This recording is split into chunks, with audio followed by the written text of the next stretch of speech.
বরবাদ টিজারের response দেখে সবাই যেমন আমরা খুশি, তেমনি মেগাস্টারও খুশি, পরিচালকও খুশি, তার সঙ্গে সঙ্গে প্রযোজক তিনিও খুশি। তিনি কি বললেন টিজারের এরকম একটা রেসপন্স পেয়ে?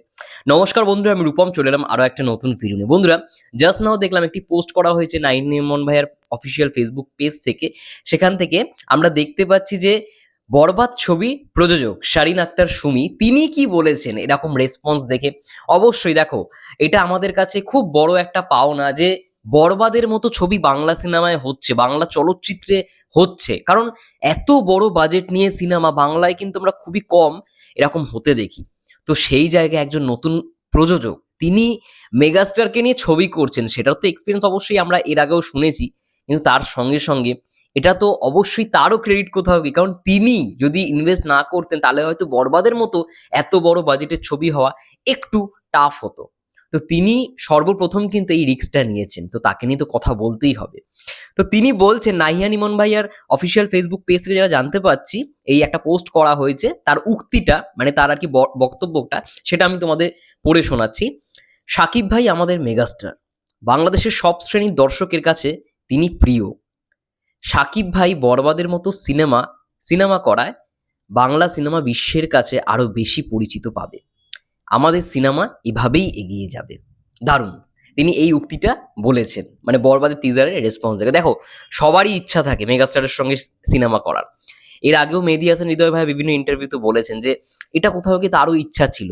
কার না ইচ্ছা থাকে মানে এত বড় একজন মেগাস্টারের সঙ্গে সিনেমা না করার। এবার সাকিব ভাইয়ার মানে এখন এমনই স্কেডিউল, অনেক প্রডিউসার হয়তো অনেক ডিরেক্টর অনেক প্রডিউসার তার হয়তো দরবারে মানে লাইন দিয়ে দাঁড়িয়ে রয়েছে কিছু গল্প শোনানোর জন্য।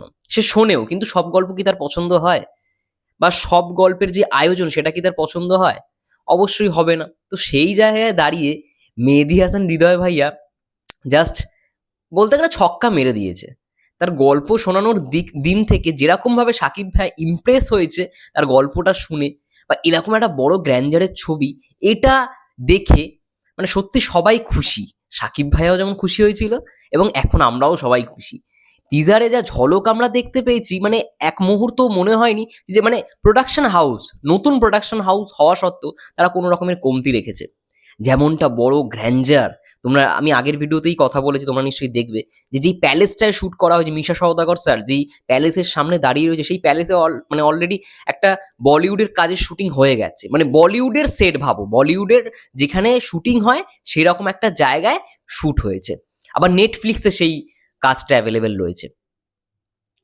তো এরকম একটা ব্যাপার, মানে কোনো রকমের এক ফোঁটাও কমতি রাখেনি। এবং একটা খবরও মাঝে ভাইরাল হয়েছিল, নিশ্চয়ই তোমরা শুনেছো, যে ওভার বাজেট হয়ে গেছে সিনেমার যা বাজেট প্রথমে ধরা ছিল মেকারসদের তরফ থেকে বা প্রডিউসারের তরফ থেকে, সেটা ওভার বাজেট হয়ে, তা সত্ত্বেও কোনো রকমের কম্প্রোমাইজ করেনি। তো এটার অবশ্যই একটা ক্রেডিট তো যায় প্রডিউসারদেরও, কারণ তারা যদি আজকে বড় ছবি না করে তাহলে তো বাদ বাকিরাও কোথাও কি এগিয়ে আসবে না, না? তো আজকে রিয়েল এনার্জি প্রোডাকশনের যদি কথা বলি, তারা এই রিস্কটা নিয়েছে বলে বা তারা এই মানে থটটা ধরে রেখেছে বলেই আমরা কোথাও গিয়ে আজকে একটা মানে বরবাদের মতো চলচ্চিত্র পেতে চলেছি, তাওটা বাংলা ইন্ডাস্ট্রিতে দাঁড়িয়ে। আজকে ভাবো, আজ থেকে 2-3 বছর আগে বাংলা চলচ্চিত্রকে নিয়ে কত দুর্নাম হতো, ঠিক আছে, মানে সুনামের থেকেও দুর্নাম। কিন্তু একটা জিনিস মাথায় রেখো, এই শাকিব খান, দি মেগাস্টার, ইনি যতদিন আছেন পুরো বাংলা ইন্ডাস্ট্রিকে টিকিয়ে রেখেছেন। আজকে 25 বছরের তার কেরিয়ার, 26 বছর হতে যায়, সব কটা সিঙ্গেল স্ক্রিন প্রায় বন্ধের দিকে তিনি শুধুমাত্র ধরে রেখেছেন।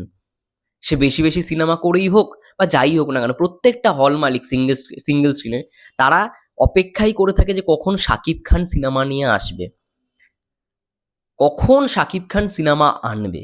কারণ ওই শাকিব খানের সিনেমা চালিয়েই তাদের যা ব্যবসা হওয়ার হয়, বাকি সিনেমা চলেই না, কেউ দেখতেই আসে না, ইলেকট্রিকের বিলই ওঠে না।